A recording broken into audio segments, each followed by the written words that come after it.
Hi everybody, welcome back to my channel. It's time to make this DIY Dollar Tree $3 memory lamp.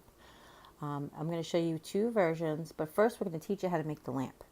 The first thing you'll need is this portable light from the Dollar Tree, this white wire basket, this plate is optional if you want a base for your lamp, and then this ginger jar type vase, a piece of foam board, a X-Acto knife, a pencil, a glue gun, and glue sticks, with the Gorilla Glue is probably the most important. So the first thing we're going to do is we're going to take off our labels. And this is important because the glass and the vase is clear, so you don't want to be able to see the label the whole time.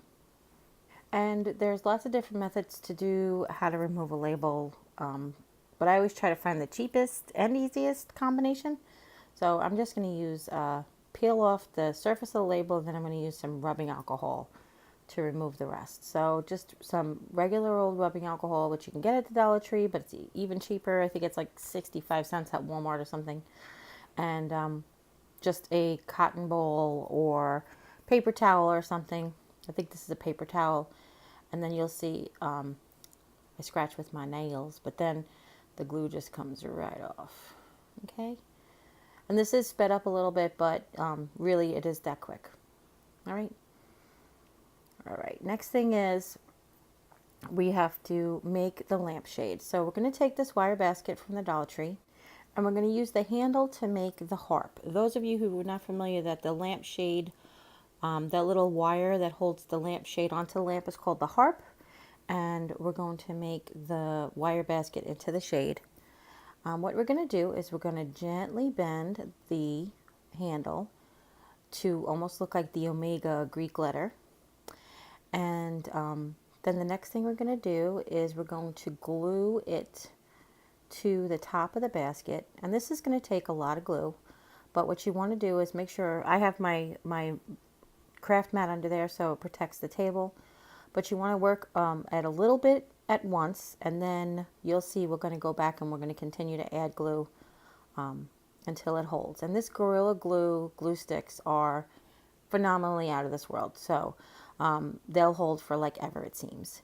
Now, one thing that I didn't show you at first was you want to make sure that you line up the harp with the two little circles on the sides of the basket, because that's going to be on the sides of the lamp. All right, and the harp is going to go over the light bulb in the front.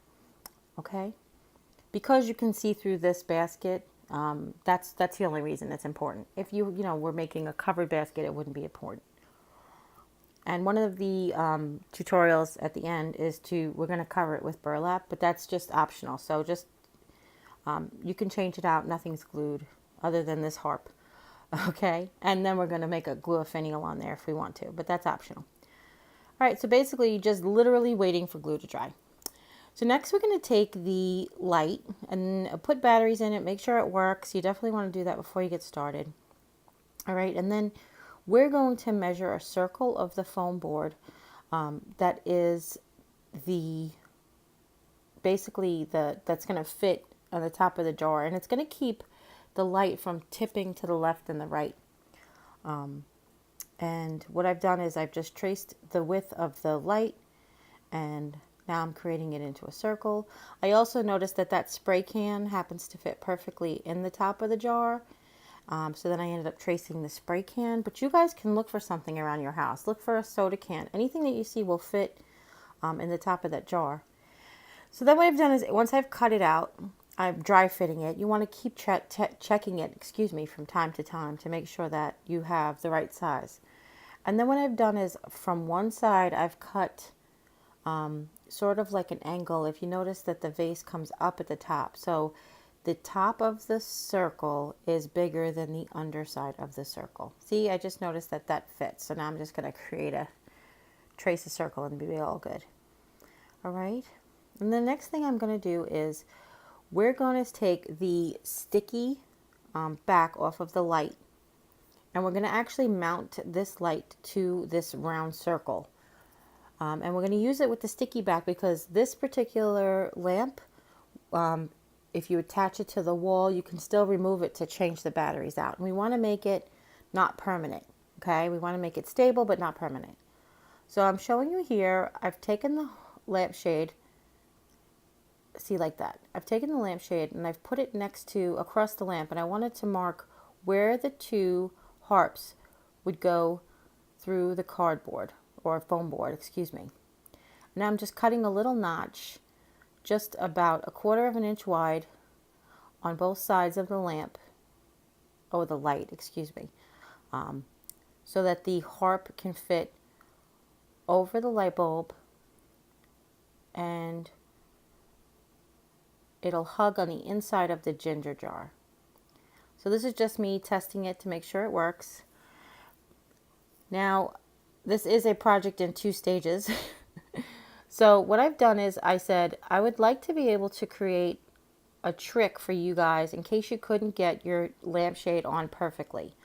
So what I've done is I've set my harp in the lamp, in the jar, excuse me, and I'm marking just to the left and the right of where the harp is in the jar.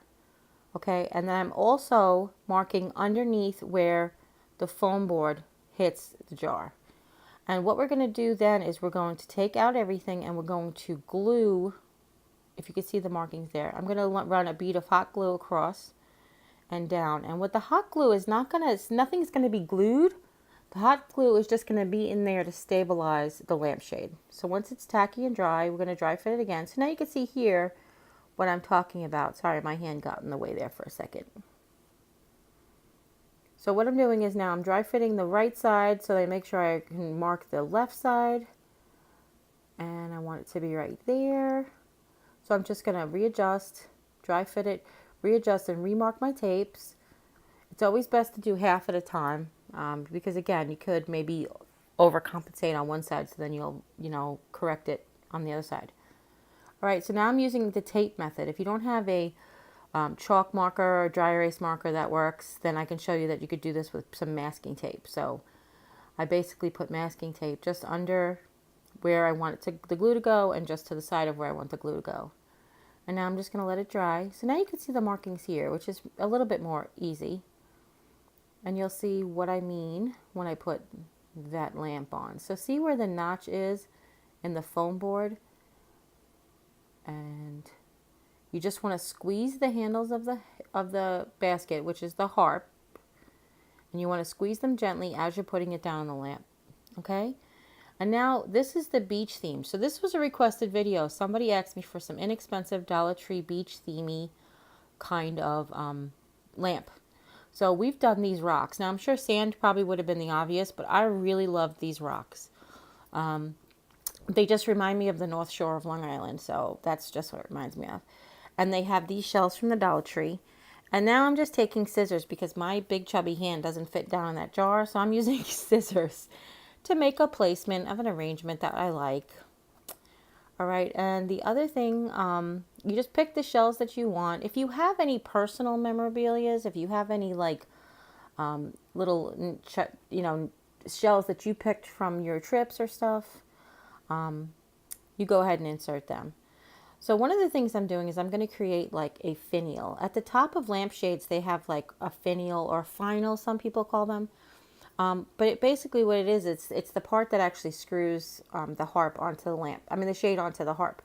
So I'm just doing this for the beach themed lamp. But you can do for whatever lamp, whatever style you're doing, for whatever you can put any kind of final or finial up there. But you don't have to. That's totally up to dealer's choice. Okay? This is just to decorate it, as we said. So you can see once I turned it over and I added some glue, other than me gluing this finial here, everything else is customizable. You can always heat this glue back up and take this off if you wanted to, but really that's the only thing that's glued. Everything else is just placed. So you could actually change this as time goes. So I'm showing that if you really have objection to the little handles, you can always cover them with some rope or some shells. You can add rope to the top or the bottom, but this is the way it looks like. All done, and I'll show you the option of setting this lamp on the base, and then I put some shells around the base just to give you a little bit more of a full effect. But now I'm going to show you how I actually did this for myself for the wedding memories. So what I've done is I've glued the sunflower where the finial would be. And then I'm taking this burlap. This burlap is the burlap ribbon from Walmart that we've used tons of times, and we had it left over from the wedding. So I'm just measuring 1.5 times around the wide part of the basket. And then I'm tying a piece of jute onto a safety pin.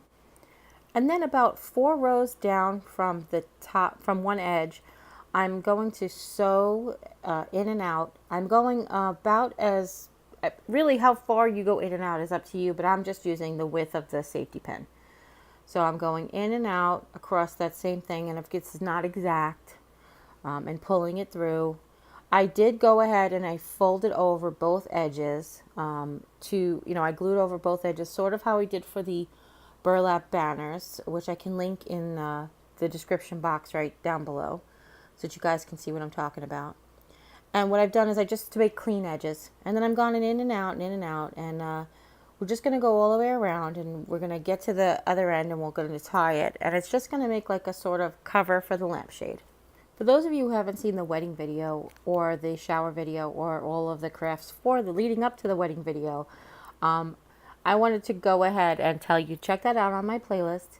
The wedding was mason jars, burlap, jute, sunflowers, and all things backyard country fun stuff. So what I've gone, and chalkboards. Let's not forget all the chalkboards. So I'm going to show you, I'm just going to tie it in the back of the lampshade. But actually the kind of bow looked really cute, and I was thinking might be cute to pull it around to the front, but I'm just going to leave it in the back. I'm going to let the sunflower speak for the cuteness in the front of this lampshade. And now I'm just zhuzhing it, moving it around to make even pleats. And you guys can skip this step if you want, or you can totally cover it in burlap. That's totally fine. What I've done is I've taken some wedding pictures and I've shrunk down the wedding invitation. I've got a mini mason jar that I've wrapped some jute around the top. This is one from the Dollar Tree, the 2-pack that actually says mason jar. And I wanted to just replicate a little bit of what the centerpieces were. Okay, and then I've taken the 2 wedding pictures that I've chosen from. I've cut them in a Polaroid style frame because in the wedding booth, yeah, sure, in the photo booth, we made a big picture frame that looked like the Polaroid frame. So I wanted to duplicate that for her. So in the bottom of the jar, now make sure that the 2 glued pieces are on the left and right now, and you're working against the back or, the one side of the jar. I've stuck a square of burlap, the wedding invitation miniaturized version, the wedding picture miniaturized version, and I've dropped the little mason jar down in there. And now I'm just adjusting. I have a little square of burlap that I actually glued all 4 corners into the middle to give it like a little volume. So now I'm just playing with it. You adjust as you accordingly, and I've taken a little tiny mini chalkboard and I've put the wedding date on it. Okay, so now we're going to go ahead and put the lampshade on, and make sure you keep the front towards the front. And now we're just going to adjust and shush, and there you go. Voila! And here it is as a rustic wedding memory jar lamp. And I just wanted to show you guys real quick that all you do is you pull on the string, and since we've balanced it with the glue, it now turns on and off. So I really hope you guys like this tutorial. Thanks for your patience. And if you have any questions, leave them in the comments down below. Don't forget to give this video a thumbs up if you like it. Share it with friends and family, anybody you know who'd be interested in making this lamp. And as always, you take care, God bless, and we'll see you next time. Bye!